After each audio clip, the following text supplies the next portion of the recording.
Let's open on PJ Haggerty, because on Monday afternoon we did get an update on the recruitment of the Memphis All-American, specifically that he is reportedly now considering 4 schools.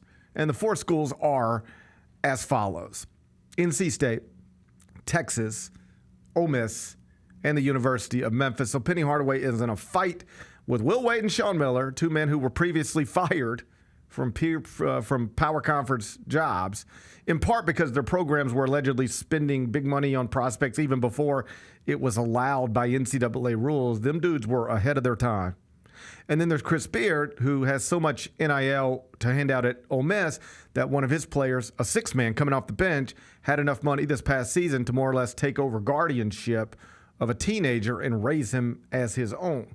So Big Bet Bennett, that's what you're up against right now. How you feeling in this PJ Haggerty sweepstakes? You up against some of the biggest schools with the biggest money in college basketball.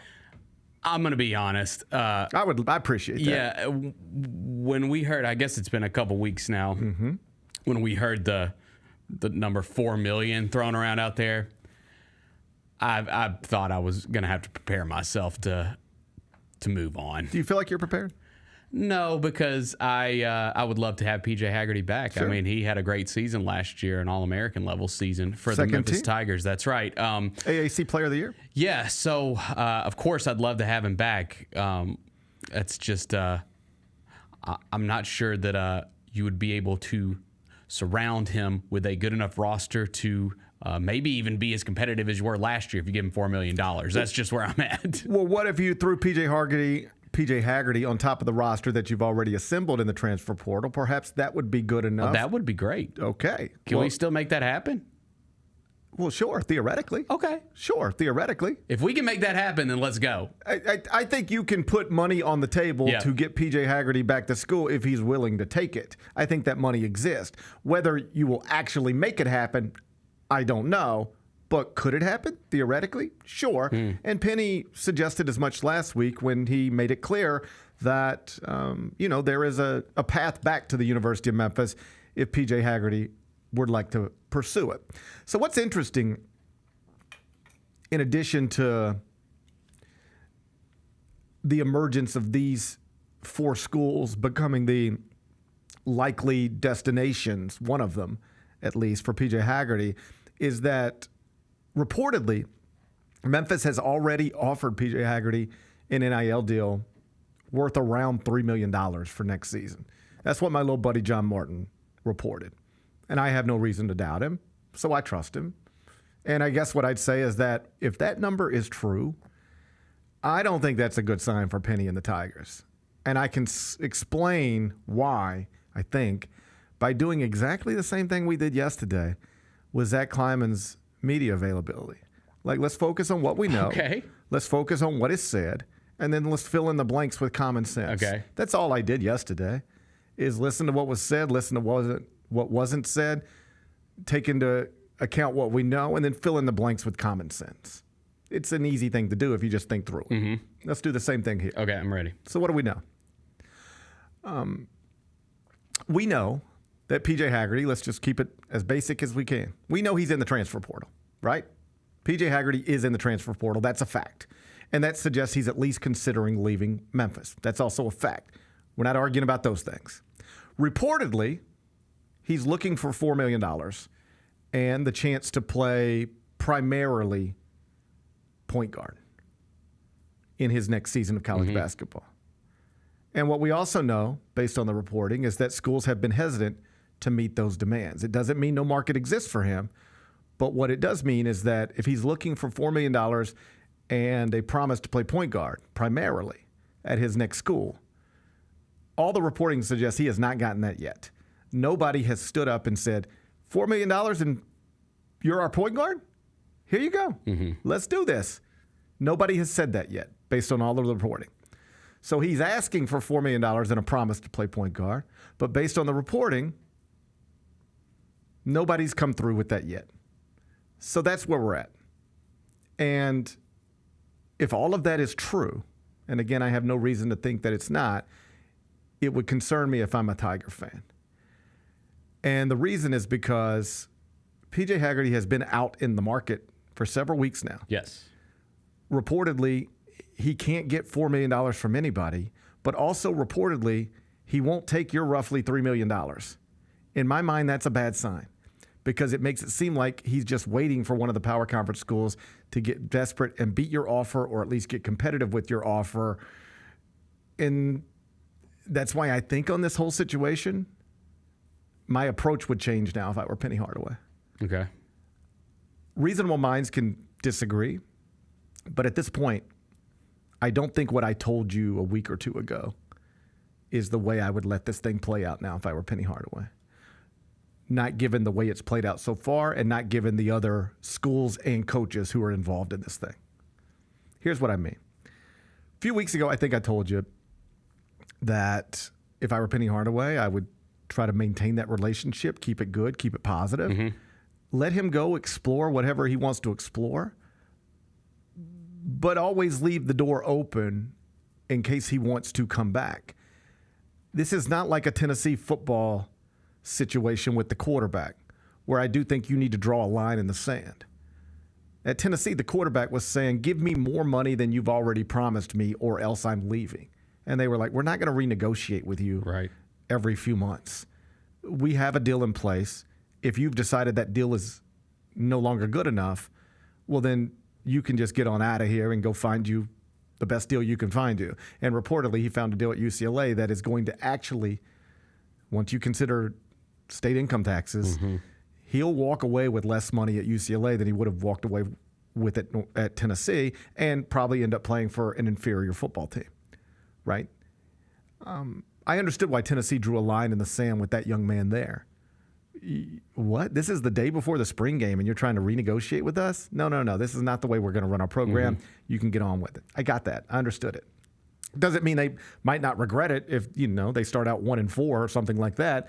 But I understood why they took a stand there. This isn't that. This isn't PJ Haggerty at an unusual time in the calendar trying to apply pressure to you to get you to renegotiate a deal that's already in place. They don't have a deal in place.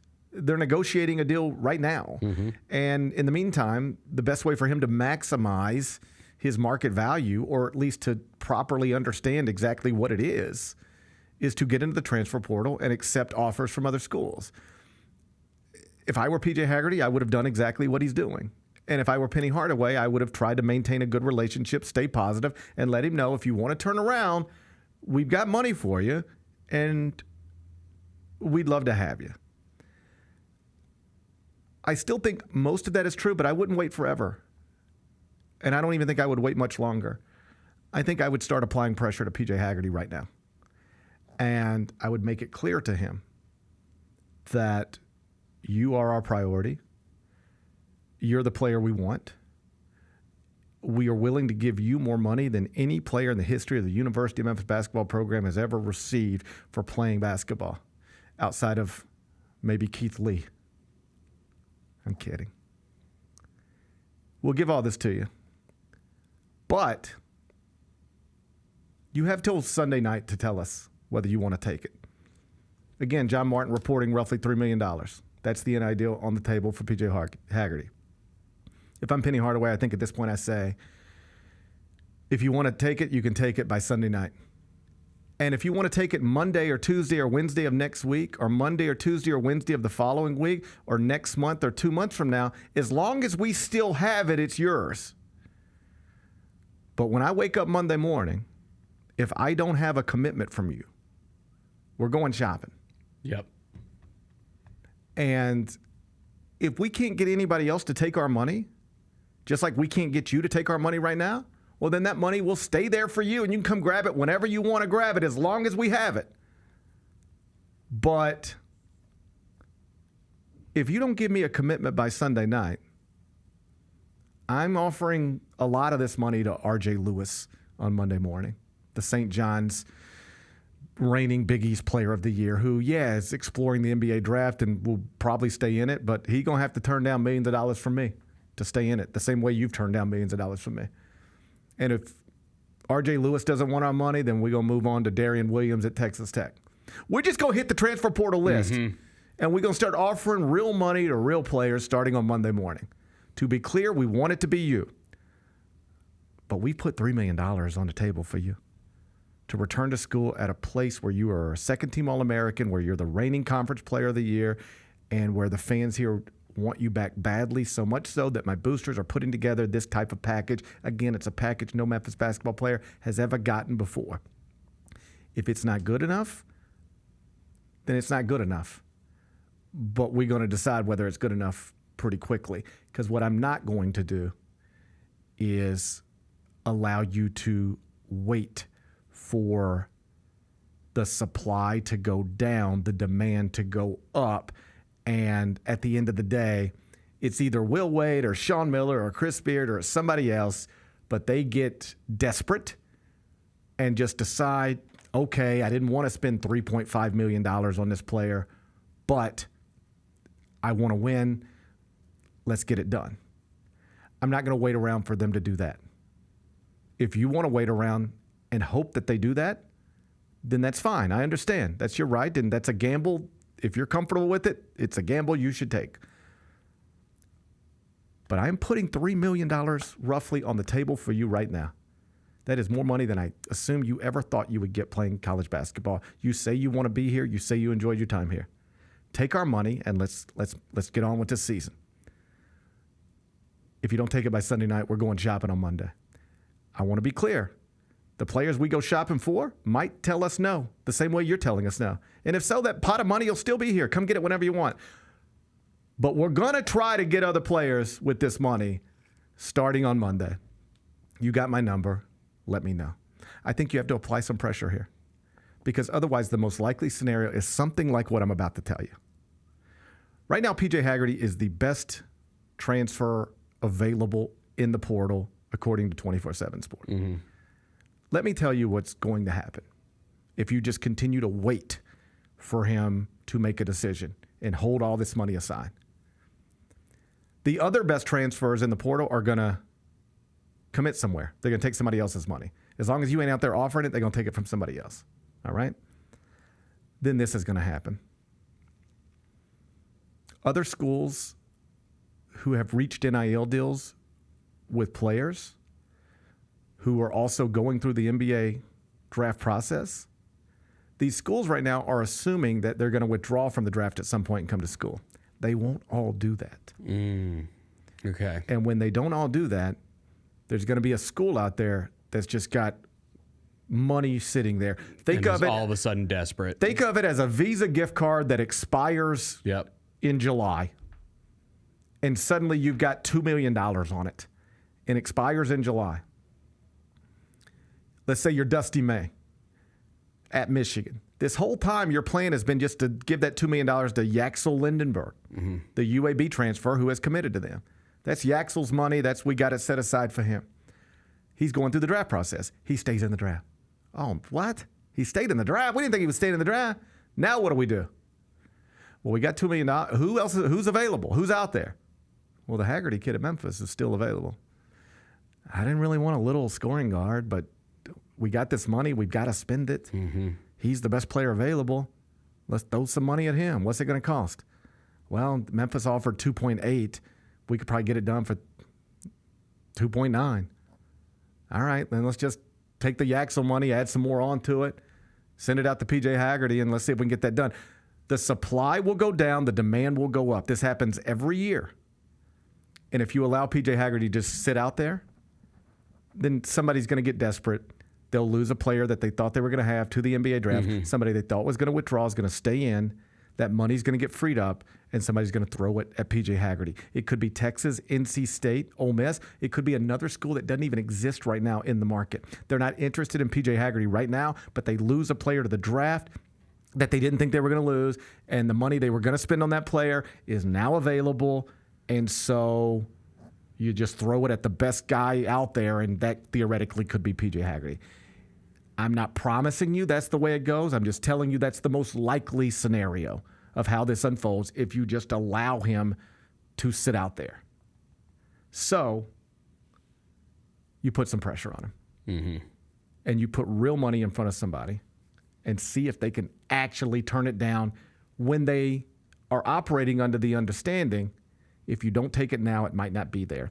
That's not where we've been with this. These are different dynamics. Yeah. Where we've been with this right now is, here's roughly $3 million if you want it. Now take it. And if you don't want it now, just take your time and go through the process. And like, we still want you back if you got it. And we'll be here waiting. Big difference between we'll be here waiting and we might be here waiting, but we might not. That changes the dynamics. That puts real pressure on somebody. Yeah, I agree with you. The Atlanta Braves do this with young, often Latin American baseball players who come from impoverished countries. You know what they do? The second they realize, oh no, this is a big leaguer, they put more money in front of them than they know what to do and say, take it now or else. So they'll say, hey, you're 20 years old. You come from Venezuela.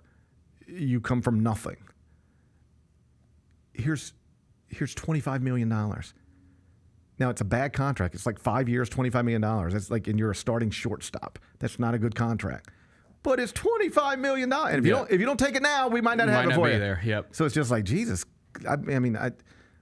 My family's living in a one-bedroom nothing back in Venezuela. They're going to give me 20. I guess I just got to tell you, you put that kind of pressure on PJ Haggerty, you might be able to just drag this thing out through June, July, and somebody's going to throw $4 million on the table. Mm-hmm. Maybe. Here's $3 million right now. Take it, and we can be done with this. If you don't take it, we're going to start offering it to other people. If everybody else turns it, for every day we get turned down, that money's still there for you. But if you read a tweet that says Memphis has secured a commitment from Darion Williams, from RJ Lewis, from you name it, just know that money's coming out of your pot. So if we got to give RJ Lewis $2.2 million, we don't have money for you anymore. Let me know by the end of the Righteous Gemstones series finale on Sunday night what you're doing. Yeah. I think that's the move now. I think you're right. Otherwise, you just sit back and what I explained to you might happen, will likely happen. Somebody will have the money freed up and they'll throw it at him because he'll be the best player available. Get him locked up now or don't tell him you're moving on. Just tell him you're going to go shopping elsewhere. If you're going to look around, we're going to look around. Think of it like dating. If you want to be committed to me, we could be committed right now. But if you're going to be out there looking around, I ain't going to sit at home waiting on you every night. Mm-hmm. You know, I'm going to go on a date too. I'm going to get on a dating app too. All right? So go have your fun. I'm going to go have my fun, and maybe we'll get back together. Maybe we won't. But I'm not going to sit here and wait for you every single night until I get the bad news that most assumes coming anyway. We're not waiting anymore. Sunday night, you let me know. By Monday morning, we are either back in our marriage and looking forward to another conference championship, or I'm going shopping. And maybe I still end up with you. But if I end up with you after Monday, it will only be because I couldn't give this money to somebody else. It won't be because I'm waiting anymore. The Gary Parrish Show, live weekdays at 10 a.m.